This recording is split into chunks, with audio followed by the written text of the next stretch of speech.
হরে কৃষ্ণ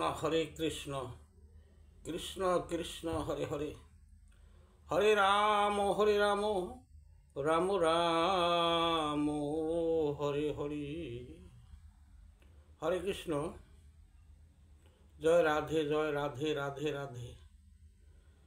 জয় গুরুদেবের জয়, জয় রাধা কৃষ্ণের জয়, জয় গৌরনীতের জয়, জয় পঞ্চতত্ত্বের জয়।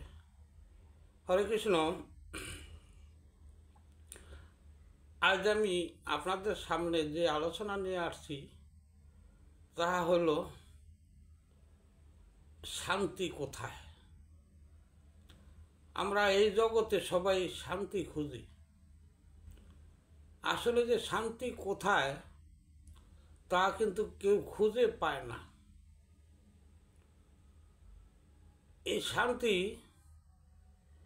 নিজে গড়ে উঠাইতে হয়, শান্তি কেউ দিতে পারে না, নিজের শান্তি নিজেই গড়ে তুলতে হয়। আর এই জীব জগতের জীব মনে করে যে আমার থেকে ভালো শান্তিতে আছে, কিন্তু আসলে যার যার কাছে গিয়ে দেখা যায় যে কেউই শান্তিতে নাই। যেমন একটা উদাহরণস্বরূপ বলি, একদিন নারদমণি বসে চিন্তা করলেন যে কোথায় শান্তি পাওয়া যায়, আমি তো শান্তি পাইতে আসি না। এই সারাক্ষণ ত্রিভুবনে খালি ঘোরাফেরা করতে হয়, এই ঘোরাফেরা করে আমার অশান্তি লাগে। তখন সে চিন্তা করলো, ব্রহ্মা বিষ্ণু শিব তারা তো অধিকারী, তারা মনে হয় শান্তিতে আছে। তখন সে বিষ্ণুর কাছে গেল, বিষ্ণু নারায়ণ গিয়ে দেখতে আছে বিষ্ণু নারায়ণ শুয়ে আছে। এখন শুয়ে থেকে দেখতে বলতেছে, আপনি বুঝি খুব শান্তিতে আছেন, এই সারাক্ষণ শুয়ে থাকেন, কত আরামে আছেন আপনি, আপনার ভিতরে মনে প্রচুর শান্তি। নারায়ণ বলল, দেখো নারদ, এই ত্রিজগৎ সৃষ্টি করে খুব দুশ্চিন্তায় আছি, সর্বক্ষণ তাদের রক্ষা করার জন্য এই চিন্তা ভাবনা আমার করতে হয়, এই তাই আমি শুয়ে শুয়ে চিন্তা করি। নারদ বলল, তাহলে এই আপনি যে বললেন, তাহলে এই সুখ শান্তি কার ভিতরে আছে, কে শান্তিতে আছে? তখন বিষ্ণু বলল, দেখো আমি শান্তিতে নাই, আমি এই জীব সৃষ্টি করছি যে এদেরকে রক্ষা করার জন্য আমি সর্বদা আছি। তুমি একটা কাজ করো, তুমি ব্রহ্মার কাছে গিয়ে দেখো, হয়তো শান্তিতে সে থাকতে পারে। তখন সে ওইখান থেকে সে ব্রহ্মার নিকট গিয়া পৌঁছাইল। ব্রহ্মার নিকট পৌঁছানোর পরে জিজ্ঞাসা করলো যে আপনার মনে হয় খুব শান্তিতে আছেন, কেন নারদ? যে খালি সবসময় গান বাজনা নিয়ে থাকেন, এই যে গান বাজনা নিয়ে থাকেন, আপনি খুব আনন্দে আছেন। ব্রহ্মা বলল, দেখো নারদ, আমি কি সাধে গান গাই? আমার গান গাওয়ার একটা কারণ আছে। এই সৃষ্টির মধ্যে আমি কত ভুল করে থাকি, তাতে আমার মনে কত অশান্তি উদয় হয়, তাই বলে থাকার জন্য আমি গান গেয়ে থাকি। কেন অশান্তি? এই যে সৃষ্টি করার সময় কত ধনী গরিব কানা খোরা বোবা জন্ম দিতে হয়,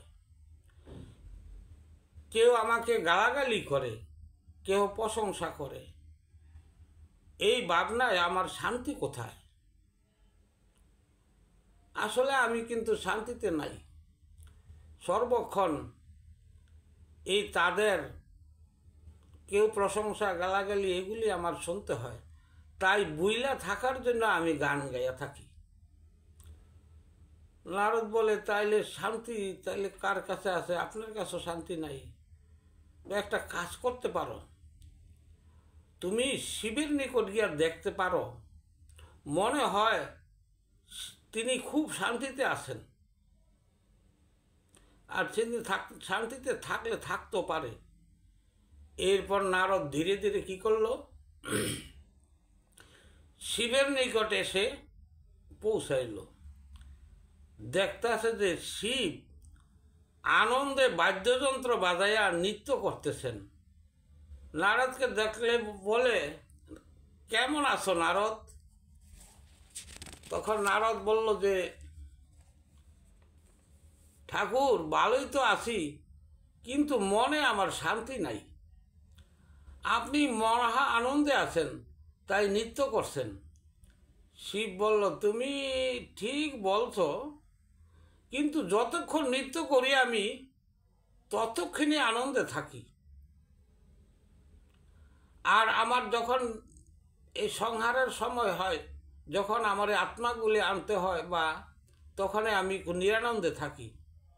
এই আমার কর্তব্যকর্ম করি, করার পরে আমি অশান্তি ভোগ করি। আমার কর্ম হইল কি সংহার করা। যতদিন জীব জীবিত থাকতে পারে, এরপর তার আত্মাকে তুলে আনি। এর মধ্যে মাতৃগর্ভ হইতে আনতে হয়, আবার শিশু বয়সে যৌবন বয়সে আনতে হয়, আর বৃদ্ধ বয়সে এমনও সময় হয় তার আগেও আনতে হয়। এরা কেহই আসতে চায় না, সবাই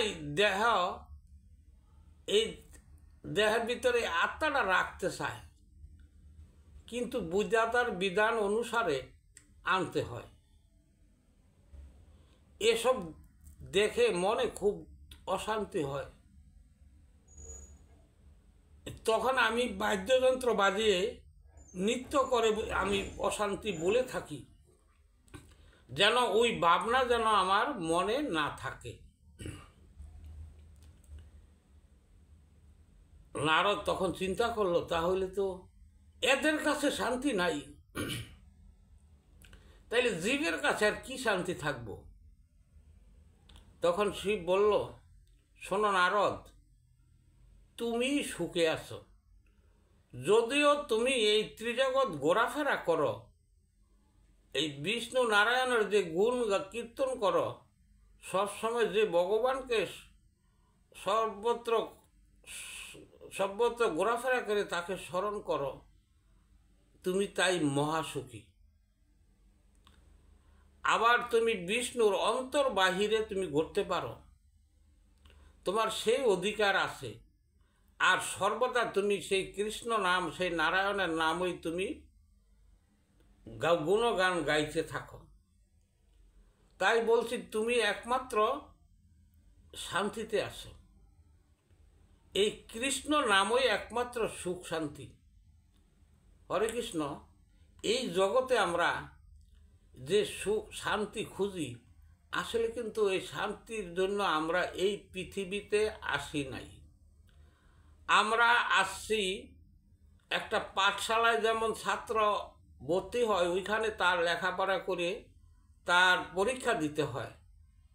এই আমাদের এই ত্রিজগতের মধ্যে, 14 ভুবনের মধ্যে এই যে আমরা পৃথিবীতে আসি, আমাদের কিন্তু পরীক্ষার কেন্দ্র।